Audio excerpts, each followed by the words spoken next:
Carl Friedrich Gauss, génie des mathématiques, a notamment découvert une distribution très simple et observable sur nombre d'échantillons.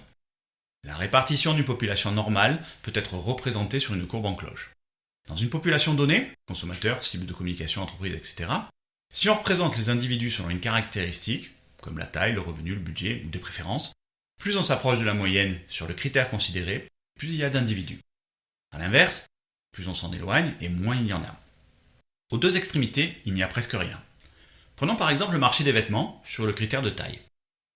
Les leaders en volume concentrent leurs efforts sur le haut de la cloche, la population est là. En revanche, les individus adultes qui mesurent moins d'1m40 ou ceux qui dépassent les 2m10 ne sont évidemment pas légion et se retrouvent aux extrémités de la courbe.